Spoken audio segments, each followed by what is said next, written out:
Actually, whatever you're saying about the MIM is perfectly agreeable, and we can experience that any non-Hyderabadi who enters into Hyderabad, little conscious mind, he will understand the Bazera and so many things are there. But however, in my 8 years experience, this is my 8 year experience, I just want your comment also. This last 2-3 years, I'm seeing the city changing its color.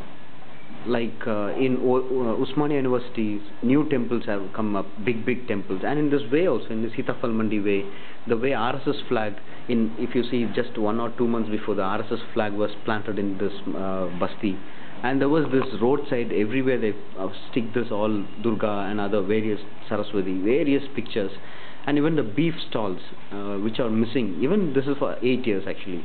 We call Hyderabad city, which is very famous for Halim, but you don't get beef halim. Even from Muslim shop, even nearby our places, they don't say. They say that nobody will buy, and it is also security problem, they say.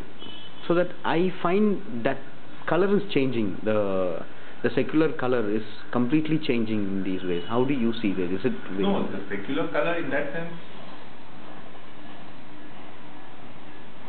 MIM remains as active, right? It's just that I think there was a lull in the RSS for some time.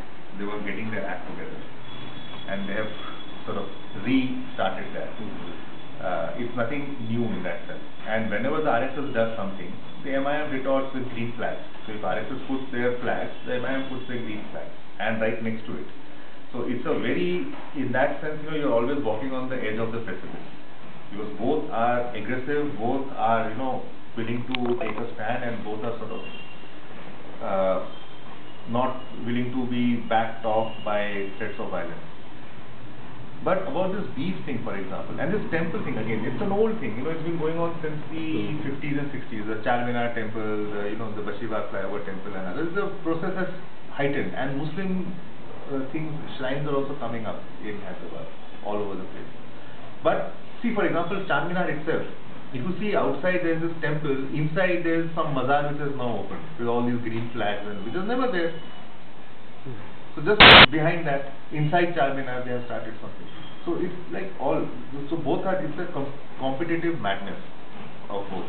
But about beef, the thing is, it's not just a Muslim issue. If you see most Muslims, the moment they start making money, they get gentrified, slightly better off, right? They don't eat beef. Because beef is not just a religious issue, it's a caste issue. Right? So, if you are an Ashraf Muslim, you generally don't eat beef, you eat goat meat, man. Oh. Why would you eat this? Yeah. But Veena says high proteins there in beef. So what? So what? The point is not about protein, the point is about this. I know so many of my Muslim friends and relatives who sneer, never eat beef. I don't touch beef. Because not eating beef means you are eating goat, which is 3 times the cost, which means you are better off, right? It means that you are not wearing an old Hawaii chappal, you are wearing Reebok shoes. It's the same thing, right? So they don't, and it's not just about Hawaii chappal and Reebok shoes. That's just an analogy, right? But it's also about the fact that you are. Beef is considered the food of the caste, low class, poor, unclean, the great unwashed, right? So that is it. So people would still use beef to make kebabs, where you can't make out what it is, because it's all ground. Okay. Right? But in your daily use, you will eat goat meat. Vishnu, pav